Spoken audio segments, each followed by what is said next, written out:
اردو کور points کے معزز سامعین، میں ہوں کامی ملک اور آپ کو اپنی ویڈیو میں خوش آمدید کہتے ہیں۔ معزز سامعین، آج افغان حکام کی جانب سے ایسا دعویٰ سامنے آیا ہے جس کو سننے کے بعد آپ افغانستان کے حالات کا اندازہ لگا سکتے ہیں۔ طالبان کے زیر قبضہ 24 اضلاع کا کنٹرول واپس لے لیا گیا۔ افغان حکام نے بڑا دعویٰ کر کے کہانی کو ایک نیا رخ دے دیا۔ ویڈیو کی مزید تفصیل میں جانے سے پہلے ہماری ویڈیو کو لائک کر کے چینل کو سبسکرائب کرنا مت بھولیے گا۔ نیز ہماری ویڈیو کو لائک کمنٹ کر کے سوشل میڈیا اکاؤنٹس پر شیئر کریں۔ کمنٹس باکس میں پاکستان آرمی، ورلڈ کی ٹاپ ایجنسی ISI اور گمنام روس کے نام کا سلام کمنٹ ضرور کریں۔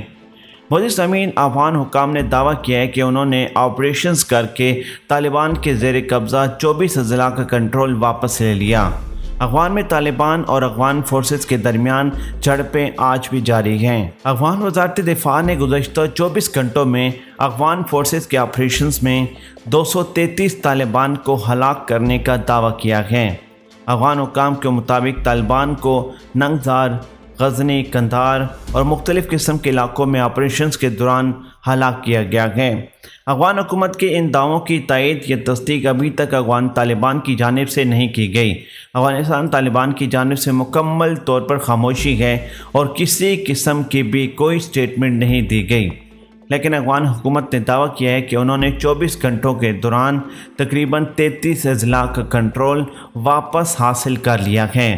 معزز سامعین، ہماری ویڈیو کو لائک کر کے چینل کو سبسکرائب کرنا مت بھولیے گا۔